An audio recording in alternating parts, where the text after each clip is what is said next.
आप सभी का अपने चैनल अंकिता दीदी टीचिंग। तो आज हम पढ़ने वाले हैं फ्यूचर परफेक्ट कंटिन्यूअस। ठीक है, आज हम लोग कौन सा टेंस पढ़ने वाले हैं जी? फ्यूचर परफेक्ट कंटिन्यूअस टेंस पढ़ने वाले हैं। ठीक है, तो फ्यूचर परफेक्ट कंटिन्यूअस को मैंने दो पार्ट पहले ही बना दिया है। एक में था सिंस और फोर का इंट्रोडक्शन और दूसरे वीडियो में था फ्यूचर परफेक्ट कंटिन्यूअस का अफर्मेटिव सेंटेंस। ठीक है, तो आज हम लोग फ्यूचर परफेक्ट कंटिन्यूअस का नेगेटिव सेंटेंस के बारे में पढ़ेंगे। ठीक है, तो देखो जो फ्यूचर परफेक्ट कंटिन्यूअस होता है उसका सबसे पहले पहचान जानते हैं कि पहचान होता क्या है। ठीक है, और यदि आप लोगों ने उन दोनों वीडियो को नहीं देखा होगा तो उन दोनों वीडियो को लिंक मैं इस वाले वीडियो के डिस्क्रिप्शन में डाल दूंगी, तो आप सभी उन वीडियो को भी देख सकते हो। ठीक है, तो देखो इसका पहचान क्या होता है फ्यूचर परफेक्ट कंटिन्यूअस का? ता आ रहा होगा, ती आ रही होगी या फिर ते आ रहे होंगे, है ना। मतलब किसी भी वाक्य के लास्ट में यदि ता आ रहा होगा, ती आ रही होगी या फिर ते आ रहे होंगे शब्द आता है तो आपको कौन सा टेंस होता है? फ्यूचर परफेक्ट कंटिन्यूअस होता है। ठीक है, जैसे कि मैं 2 सालों से जॉब करते आ रही होंगी, वह 2 सालों से बात करते आ रहा होगा, तो ते आ रही होगी या ता आ रहा होगा। कोई भी आपका यदि वाक्य के अंत में ऐसा शब्द आता है तो आपको कौन सा टेंस होता है? फ्यूचर परफेक्ट कंटिन्यूअस होता है। ठीक है, तो देखो फ्यूचर परफेक्ट कंटिन्यूअस का हम लोग कौन सा सेंटेंस पढ़ने वाले हैं? Negative sentence. ठीक है, तो नेगेटिव सेंटेंस मींस क्या होता है? नकारात्मक वाक्य। क्या होता है जी? नकारात्मक वाक्य, मतलब ऐसा वाक्य जिसमें नहीं शब्द आता है। ठीक है, क्या आता है जी? नहीं शब्द, तो वो कौन सा वाक्य कहलाएगा? नकारात्मक वाक्य। ठीक है, तो नकारात्मक वाक्य का सूत्र होता है, सबसे पहले आएगा आपका सब्जेक्ट, फिर आएगा आपका हेल्पिंग वर्ब, और नकारात्मक है इसलिए आपके हेल्पिंग वर्ब के बाद आपको क्या लगाना पड़ेगा? नॉट लगाना पड़ेगा। फिर इसमें क्या आता है एक्स्ट्रा?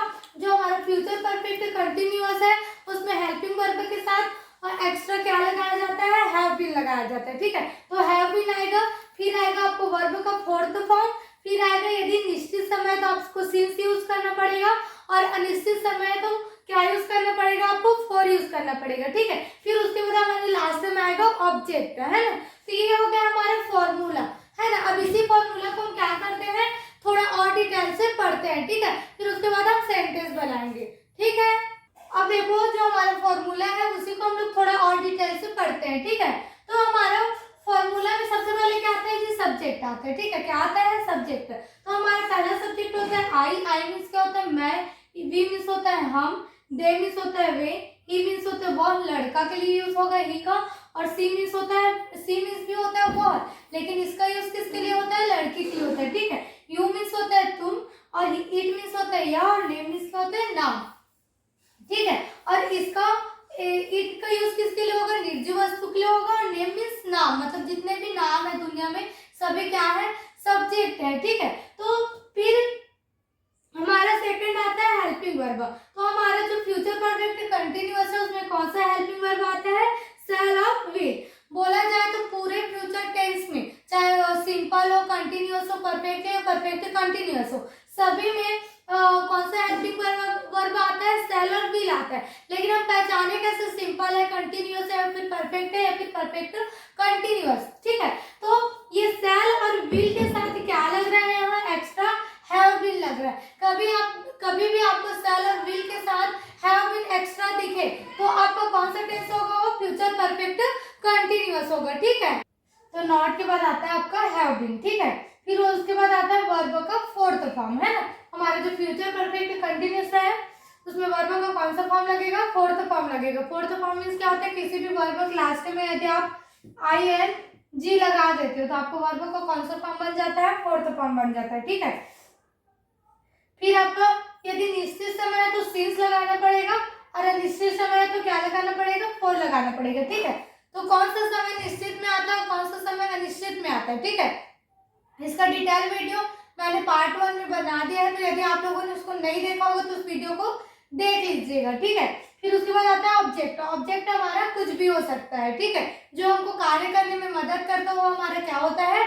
ऑब्जेक्ट होता है। ठीक है, तो सेंटेंस देखो, तुम 5 घंटे से काम करते नहीं आ रहे होगे। क्या बोल रहे हैं जी? तुम 5 घंटे से काम करते नहीं आ रहे होगे। तो देखो सबसे पहले हमको किसी भी सेंटेंस को हिंदी से इंग्लिश पड़ता है, ठीक है। क्या पहचानना पड़ता है जी? टेंस पहचानना पड़ता है कि कौन सा टेंस है, ठीक है। तो टेंस का पहचान कहाँ से होता है? जो वाक्य होते हैं उसके लास्ट से होता है, ठीक है। तो लास्ट में क्या बोले? तुम 5 घंटे से काम करते नहीं आ रहे होगे, ठीक है। तो मैंने शुरुआत में ही बताया कि ते आ रहे होगे, ती आ रही होगी या फिर ता आ रहा होगा शब्द आता है तो आपको कौन सा टेंस है? Future perfect continuous. तो इसमें क्या आ रहा है? ते आ रहे होगे, तो फ्यूचर परफेक्ट कंटिन्यूअस हो गया, ठीक है। अब उसके बाद हमको पता चल गया कि कौन सा टेंस है? फ्यूचर परफेक्ट कंटिन्यूअस करके, है ना। फिर उसके बाद सेकंड हमको क्या पहचानना पड़ता है? सेंटेंस पहचानना पड़ता है कि अफर्मेटिव है, नेगेटिव है, इंट्रोगेटिव है या फिर इंट्रोनेगेटिव। तो ये नेगेटिव है क्यों? किसी भी वाक्य में यदि नहीं शब्द आता है, ठीक है, क्या शब्द आता है जी? नहीं शब्द, तो वो आपको कौन सा सेंटेंस रहता है? नेगेटिव सेंटेंस रहता है, ठीक है। तो नेगेटिव सेंटेंस है, ठीक है। हमको दोनों ही बात क्लियर हो गया। फ्यूचर परफेक्ट कंटिन्यूअस का क्या है? Negative sentence. तो इसको उसी सूत्र में जमा देंगे। तो सूत्र में सबसे पहले क्या आ रहा था? सब्जेक्ट आ रहा था। तो सब्जेक्ट क्या है आपका? तुम को क्या बोलते हैं? यू, ठीक है। यू के साथ कौन सा हेल्पिंग वर्ब आएगा? विल आएगा, ठीक है। क्या आएगा जी? विल। तो विल आएगा। फिर नेगेटिव है तो हेल्पिंग वर्ब पर आपको क्या लगाना है? नॉट लगाना है। नहीं की वजह से क्या लग जाएगा? नॉट लग जाएगा, ठीक है। फिर इसमें एक्स्ट्रा क्या लगाया जाता है? हैव बीन, तो हैव बीन आ जाएगा। फिर आता है वर्ब। तो वर्ब मींस क्या होती है? क्रिया, ठीक है। तो इसमें क्रिया क्या है? काम। तो काम को क्या बोलते हैं? वर्क बोलते हैं, ठीक है। क्या बोलते हैं जी? वर्क। तो वर्क का फोर्थ फॉर्म क्या हो जाएगा? वर्किंग हो जाएगा। लास्ट में क्या जुड़ जाएगा? ing, ठीक है। You will not have been working. फिर आता है सिंस या फॉर। तो यहाँ कौन से समय के बारे में बात चल रहा है? 5 घंटे। तो 5 घंटे से हमको कुछ पता चल रहा है क्या कि दिन का 5 घंटा है कि रात का 5 घंटा है? तो केवल हमको आवर या फिर आवर्स दिया गया है, मतलब घंटा या फिर घंटे शब्द दिया गया है। तो वहां हमेशा किसका यूज होता है? फोर का यूज होता है, ठीक है। तो यहाँ क्या यूज होगा जी? फोर यूज होगा, ठीक है। तो फोर हो गया। You will not have been working for 5 घंटे से। तो 5 को क्या बोलेंगे? 5 बोलेंगे और घंटा को क्या बोलते हैं? आवर बोलते हैं, ठीक है। लेकिन एक से अधिक है तो क्या हो जाएगा? आवर्स हो जाएगा, है ना। तो you will not have been working for 5 hours, ठीक है।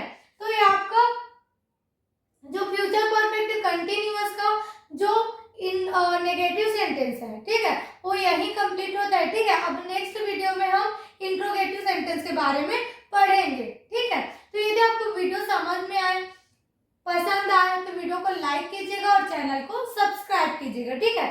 Thank you.